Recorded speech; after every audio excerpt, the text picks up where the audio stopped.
the third attempt to take off, the plane crashed, and among 23 people who died were 8 of the Busby babes, while Matt Busby himself lay close to death in a Munich hospital for weeks.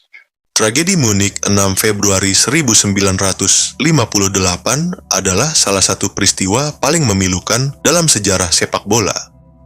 Insiden ini terjadi ketika pesawat yang membawa tim Manchester United gagal lepas landas di Bandara Munich Riem, Jerman Barat, akibat landasan yang licin karena salju. Pesawat menabrak pagar dan bangunan kecil di sekitar bandara. Dari total 44 penumpang, 23 orang kehilangan nyawa, termasuk 8 pemain Manchester United yang dikenal sebagai The Busby Babes, seperti Duncan Edwards, Tommy Taylor, dan Roger Byrne. Selain para pemain, staf klub, wartawan, dan kru pesawat juga menjadi korban. Meskipun tragedi tersebut meninggalkan luka mendalam bagi klub, Manchester United perlahan bangkit. Di musim berikutnya, tim menunjukkan tekad luar biasa dengan finish sebagai runner-up di liga. Kebangkitan ini juga diwarnai munculnya bintang muda dari Irlandia Utara, yang menjadi simbol harapan baru bagi klub.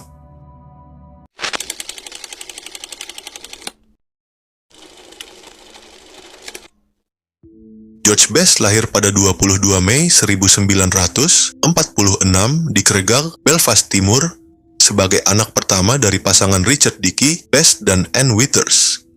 Ia dibesarkan dalam keluarga yang menganut agama Free Presbyterian, dengan ayahnya aktif di organisasi Orange Order.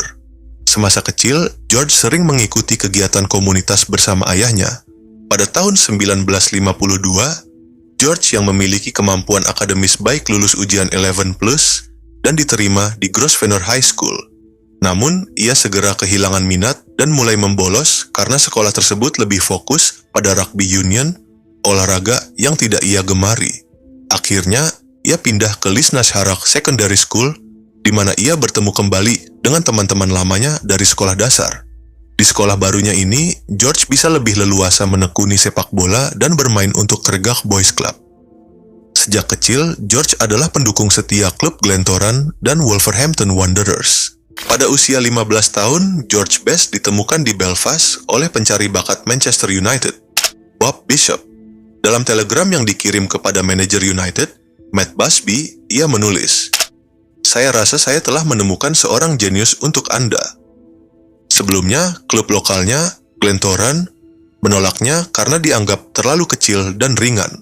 Namun, Best diberi kesempatan untuk uji coba dan akhirnya direkrut oleh kepala pencari bakat United, Joe Armstrong. Meski begitu, ketika pertama kali pindah ke Manchester, Best sangat merindukan kampung halamannya dan hanya bertahan 2 hari sebelum memutuskan kembali ke Irlandia Utara. Ia akhirnya kembali ke Manchester dan menghabiskan 2 tahun sebagai pemain amatir. Karena pada saat itu, pemain dari Irlandia Utara tidak diperbolehkan menjadi pemain magang di klub-klub Inggris. Untuk bertahan hidup, Best bekerja sebagai pesuruh di terusan kapal Manchester yang memberinya kesempatan untuk berlatih dengan klub 2 kali seminggu.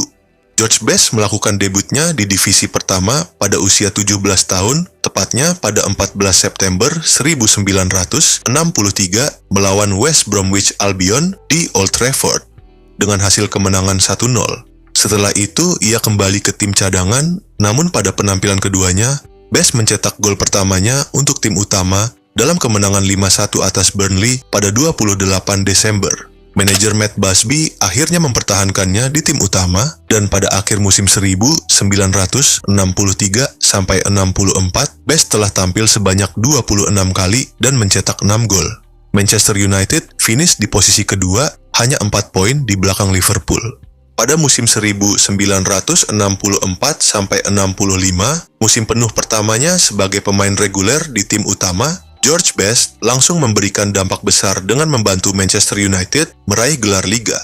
Gelar tersebut dipastikan setelah kemenangan 1-0 yang krusial di Elland Road, mengungguli Leeds United melalui selisih gol dalam persaingan ketat di puncak klasemen. Namun, Leeds membalas dengan menyingkirkan United di semifinal Piala FA. Sepanjang musim itu, Best menunjukkan ketajamannya dengan mencetak 14 gol dalam 59 pertandingan kompetitif. Salah satu momen pentingnya adalah mencetak gol dalam FA Charity Shield 1965 di Old Trafford yang berakhir imbang 2 sama melawan Liverpool. Pada usia 19 tahun, Best menjadi sensasi sepak bola Inggris dan melesat ke status superstar. Salah satu penampilan terbaiknya datang pada 9 Maret 1966 ketika ia mencetak 2 gol dalam kemenangan 5-1 Manchester United atas Benfica di perempat final Piala Eropa di Estadio da Luz. Penampilan brilian ini ditambah gaya rambut mop top khas yang menyerupai The Beatles, membuat media Portugal menjulukinya O Quinto Beatle, Beatle kelima. Setibanya di Inggris, Best semakin mencuri perhatian publik. Ia difoto di landasan bandara mengenakan sombrero baru dengan tajuk utama media menulis El Beatle. Bakat luar biasa di lapangan dikombinasikan dengan penampilannya yang menarik dan karisma alaminya, menjadikan George Best bukan hanya pahlawan sepak bola, tetapi juga ikon budaya pop, berpindah dari halaman belakang olahraga ke sorotan utama di halaman depan. Dalam semifinal melawan juara 6 kali Real Madrid, George Best mencetak satu-satunya gol di pertandingan kandang dengan tendangan dari jarak 15 yard, yang oleh Alex Stepney dianggap sebagai salah satu gol terbaik yang pernah dicetak oleh Best. Di pertandingan tandang di Bernabeu, Best berhasil dibatasi pergerakannya oleh Manuel Sanchez Martinez. Namun, pada satu momen, Best berhasil mengalahkan penjagaannya dan memberikan umpan yang sangat tepat kepada Bill Foulkes, yang dengan tenang mencetak gol untuk menyamakan kedudukan menjadi 3-3. Hasil imbang ini memastikan Manchester United menang dengan agregat 4-3, membawa mereka ke final.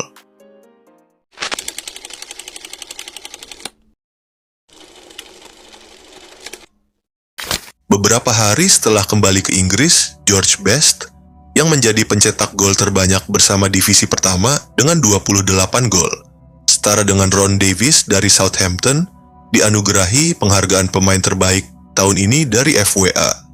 Dengan penghargaan ini, ia menjadi penerima termuda penghargaan tersebut. Pada final Piala Eropa di Wembley, Manchester United menghadapi Benfica. Sementara rekan-rekannya beristirahat, Best memilih cara baru untuk bersantai sebelum pertandingan besar dengan tidur bersama seorang wanita muda bernama Sue. Pertandingan akhirnya berlanjut ke perpanjangan waktu, dan hanya 3 menit setelah babak tambahan dimulai, Best melakukan aksi luar biasa, berlari meliuk-liuk dan mengalahkan kiper Jose Henrique dengan tipu daya sebelum menggulirkan bola ke gawang. 2 gol tambahan dari Brian Kidd dan Bobby Charlton menutup pertandingan dengan skor 4-1. Kemenangan ini bukan hanya puncak karir Best, tetapi juga pencapaian terbesar Manchester United mengingat bencana udara Munich yang menghancurkan sebagian besar pemain Busby Babes hanya 10 tahun sebelumnya. Setelah kemenangan itu, Best menerima penghargaan Ballon d'Or pada tahun 1968 setelah memperoleh lebih banyak suara daripada Bobby Charlton yang rekan setimnya, Dragan Djadjic, dan Franz Beckenbauer. Pada usia 22 tahun, Best telah memenangkan 3 penghargaan utama dalam sepak bola klub. Namun, setelah pencapaian puncak ini, kemunduran karirnya dimulai secara perlahan. Pada musim 1968 sampai 69, trio legendaris Manchester United yang dikenal sebagai United Trinity atau Holy Trinity, Best, Law, dan Charlton masih menunjukkan kelas mereka. Namun, meski ketiganya bermain cemerlang, tim secara keseluruhan mengalami penurunan performa. Rekrutan baru tidak mampu memenuhi harapan dan Manchester United mengakhiri musim di posisi ke-11. Situasi ini mencapai puncaknya ketika manajer legendaris Matt Busby mengumumkan pengunduran dirinya mengakhiri era emas dalam sejarah klub. Di bawah manajer baru, Wilf McGuinness, performa tim hanya sedikit membaik dengan United finish di posisi ke-8 pada musim 1969 sampai 70. George Best tetap menjadi sorotan, mencetak 23 gol sepanjang musim. Salah satu momen paling ikoniknya adalah saat ia mencetak 6 gol dalam kemenangan 8-2 atas Northampton Town di Piala FA pada 7 Februari 1970. Pertandingan tersebut dimainkan di lapangan yang berlumpur, tetapi Best tetap menunjukkan kelasnya, memecahkan rekor Piala FA untuk jumlah gol terbanyak dalam satu pertandingan. Prestasinya dalam laga itu membuatnya diundang ke nomor 10 Jalan Downing oleh Perdana Menteri Harold Wilson yang merupakan penggemar berat Best.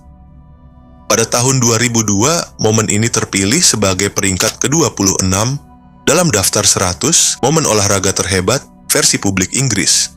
Namun, karir Best mulai terganggu oleh masalah disiplin. Ia didenda oleh Asosiasi Sepak Bola karena menerima 3 kartu kuning di beberapa pertandingan dan diskors selama 2 minggu oleh Manchester United setelah melewatkan kereta menuju pertandingan di Stamford Bridge demi menghabiskan waktu bersama aktris Sinead Cusack. Kemunduran klub berlanjut pada musim 1972-73. Best yang frustrasi dengan kondisi tim dan para pemain baru yang dianggapnya kurang berbakat. Pada Desember 1972, ia menghilang untuk berpesta di klub malam di London, yang menyebabkan dirinya diskors dan dimasukkan dalam daftar transfer dengan nilai 300.000 pound. Setelah manajer Frank O'Farrell digantikan oleh Tommy Docherty, Best mengumumkan pengunduran dirinya untuk kedua kalinya. Pertandingan kompetitif terakhirnya bersama Manchester United terjadi pada 1 Januari 1974 melawan Queen's Park Rangers di Loftus Road, yang berakhir dengan kekalahan 3-0. 3 hari kemudian, ia gagal menghadiri latihan dan dikeluarkan oleh Docherty. Best mengklaim bahwa ia telah ditipu oleh sang manajer. Tak lama setelah itu, ia ditangkap atas tuduhan mencuri mantel bulu, paspor, dan buku cek milik Marjorie Wallace, tetapi ia akhirnya dibebaskan dari semua tuduhan. Musim 1973-74 menjadi akhir dari perjalanan pahit bagi United yang terdegradasi ke divisi kedua, menandai salah satu periode tergelap dalam sejarah klub. Pada tahun 1975, George Best mencoba mempertahankan karirnya dengan bermain di klub-klub yang lebih kecil. Ia tampil 3 kali untuk Stockport County, klub divisi keempat Liga Inggris, sebelum melanjutkan perjalanan singkat bersama Cork Celtic di Irlandia dari Desember 1975 hingga Januari 1976. Walau durasi bermainnya singkat, hal ini mencerminkan usaha Best untuk tetap aktif di sepak bola meskipun popularitasnya mulai meredup. Karirnya sempat mengalami kebangkitan kecil ketika ia bergabung dengan Fulham pada 1976 sampai 1978 yang berlaga di divisi kedua Liga Inggris. Bersama Fulham, Best menunjukkan bahwa bakatnya tetap ada meskipun ia tak lagi secepat di masa jayanya. Penampilannya menjadi pengingat akan kemampuannya yang luar biasa, bahkan saat ia sudah melewati masa puncaknya. George Best kemudian melanjutkan karirnya di Amerika Serikat, bergabung dengan 3 klub dalam North American Soccer League, Los Angeles Aztecs, Fort Lauderdale Strikers, dan San Jose Earthquakes. Pada musim pertamanya bersama Aztecs, ia mencetak 15 gol dalam 24 pertandingan, dan performanya berlanjut hingga ia dinobatkan sebagai gelandang terbaik Nasel pada musim berikutnya. Meski bermain jauh dari sorotan utama sepak bola Eropa, Best tetap membuktikan bahwa ia masih memiliki sentuhan magis yang membuatnya menjadi ikon sepak bola. Kembali ke Inggris, George Best mengejutkan dunia sepak bola dengan bergabung bersama klub Skotlandia Hibernian. Kehadirannya menarik perhatian besar, memberikan secercah harapan bagi Hibernian yang saat itu tengah berjuang untuk menghindari degradasi dari divisi Premier Skotlandia. Namun, meski Best memberikan momen penuh harapan, ia tak mampu menyelamatkan klub dari kemunduran yang terjadi. Best kembali ke Nasel untuk memperkuat San Jose Earthquakes, kali ini dengan status pinjaman. Ia terus bermain dengan keterampilan dan pengalaman yang masih memukau, meskipun jelas bahwa karirnya mulai memasuki fase penurunan.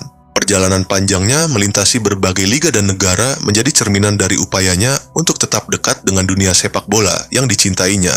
Pada akhir 1982, di usia 36 tahun, Best direkrut oleh manajer AFC Bournemouth, Don Maxson, untuk bermain di divisi ketiga Liga Inggris. Ia bertahan bersama Bournemouth hingga akhir musim 1982-33, sebelum akhirnya memutuskan pensiun dari sepak bola profesional di usia 37 tahun.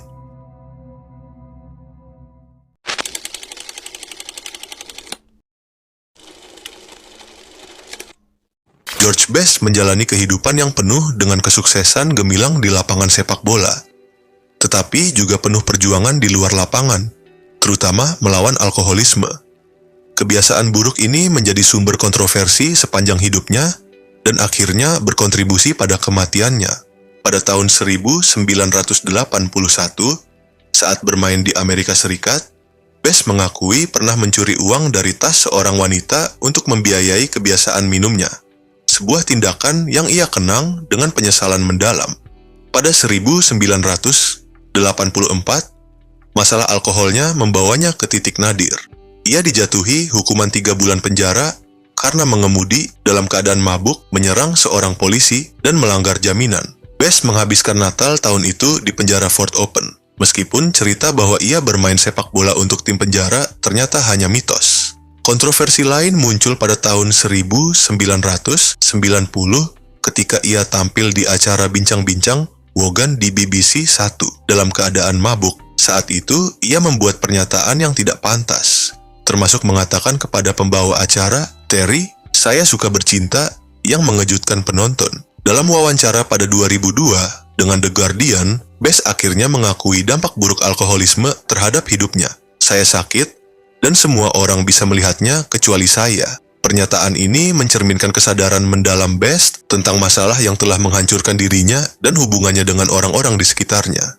Pada Maret 2000, Best didiagnosis menderita kerusakan hati parah dengan fungsi hati hanya sekitar 20%.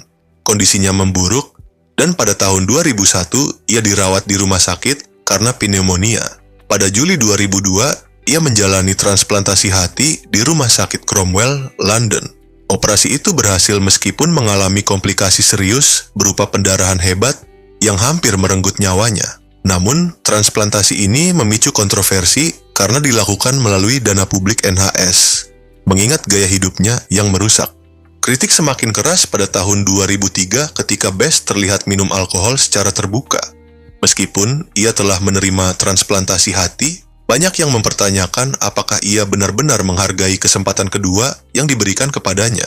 Pada November 2005, George Best memberikan pesan terakhirnya kepada dunia melalui tabloid News of the World. Foto dirinya di ranjang rumah sakit, terlihat lemah dengan penyakit kuning akibat kerusakan hati, disertai pesan peringatan, "Jangan mati seperti saya." Pesan ini menjadi pengingat mendalam tentang bahaya alkoholisme.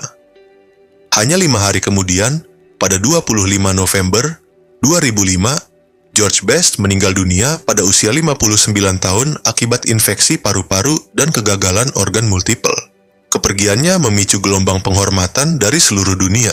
Tokoh-tokoh seperti Pele, Diego Maradona, dan Johan Cruyff memberikan penghormatan kepada Best. Pele memuji Best sebagai pemain dengan bakat luar biasa, Maradona menyebutnya sebagai inspirasi.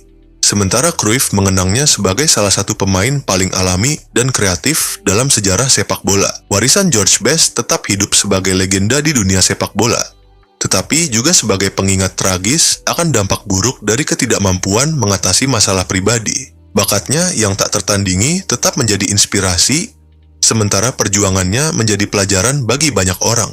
Begitulah kisah George Best dalam dunia sepak bola. Terima kasih sudah menonton, jangan lupa subscribe dan like, dan aktifkan notifikasinya agar tidak ketinggalan di video berikutnya. Ciao!